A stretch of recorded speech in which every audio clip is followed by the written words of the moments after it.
Welcome back to my channel. Ang isi-share ko ngayon sa inyo ay si Fred Ives. Ay kinat ko no. Ay pwede nating maparami guys sa pamamagitan ng ating pag-cut sa katawan niya. Ganon din po sa kanyang mga leaves. Kahit isa lang po ang ating succulent o kahit anong succulent katulad ni Fred Ives ay pwede po nating maparami. Buhat nung kinat ko, nandun lang po siya sa seeded area. Pagdating ng 9 days guys, diniligan ko po ito ng tubig dito sa gilid po lang. Malayo po dun sa kanyang puno. So, yung kinat ko to, sinabi ko doon sa video ko na didiligan siya mga after 2 weeks, 3 weeks hanggang 1 month. Pero naramdaman ko na kailangan na niyang diligan. Kinabukasan guys, diniligan ko uli pero mas malapit na doon sa puno. Pero hindi sa pinakang puno, dito lang. Pagkatapos nung nadiligan ko siya ng umaga, kinahaponan umulan. Ilabas ko po ito doon sa ulanan, pinaulanan ko siya.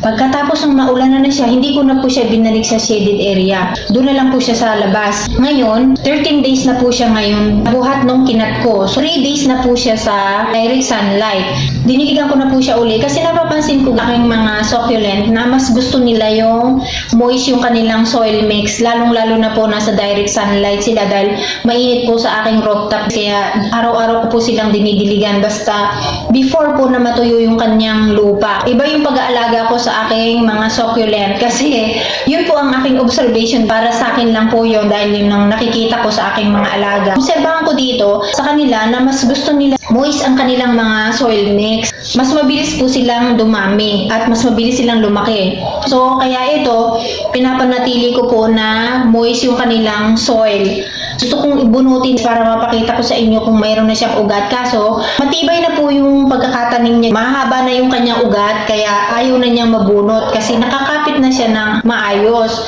Makikita naman natin po ang stable na yung ating mga succulent. Mapapansin ninyo sa dahon, maganda yung kanyang leaves at hindi bumabagsak. Kasi pag hindi po stable yung kanyang mga dahon, bumababa po yung kanilang mga leaves. Nalalanta pag kulang sa dilig. O malusog siya. Kaya lang po yung kulay niya nag-fade. Shaded area siya ng 9 days. Direct sunlight ko na siya, babalik na po yung kanyang kulay. Ito naman tayo sa katawan na nakat ko. Buhat nung kinat ko siya, meron na po siyang mga babies. O, meron na siyang 5, kaso maliliit pa lang po. O. 13 days pa lang po ang nakakaraan, wala pang isang buwan, meron na po siyang mga babies. O, 5 na. O, mapaparami natin ang ating succulent sa pamamagitan ng pagkat. Kaya ko po yan kinat, yung mataas na siya, tapos gusto ko siyang maparami. Pag hindi po natin pinutol, matagal po bago magkaroon siya ng babies. Ang tagal po niyan tubuan. Tutubuan din po yung mga katawan niya ng babies, kaso mas matagal. Kaya pag kinat po natin, mas mabilis po siyang magkaroon ng babies. Mas mabilis natin siyang mapaparami. Nakikita na po, di ba?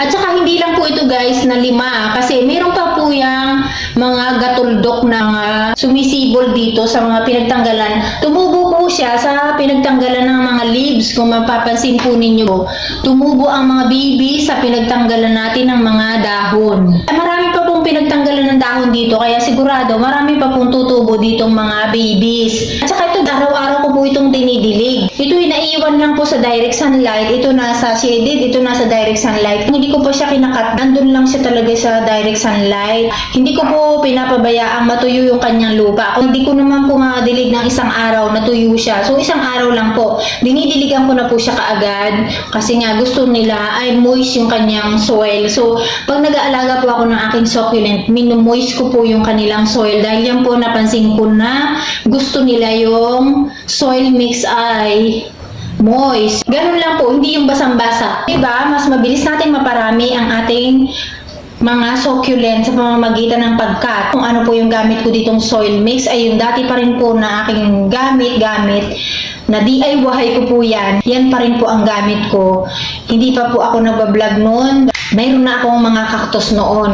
Mayroon akong rice hull, sinasamahan ko rin po. Rice hull, pumice, buhangin, at saka vermicast dahil meron po akong available na vermicast. So yun po ang nakalagay dito. Isang beses lang po akong gumagamit ng vermicast kapag nag-mix po ako ng aking soil mix. Yun lang po. Hindi ko na po inuulit na lagyan uli ng vermicast yung aking mga alaga. Kahit naman po wala akong vermicast, mamulaklak din po ang aking mga cactus kasi so yung mga nakaraang taon noong 1999 wala po akong ginagamit para maparami natin ang ating succulent. Ganito po ang gawin ninyo. Katulad ng ginawa ko. Nadami po sila pag ginawa natin ito.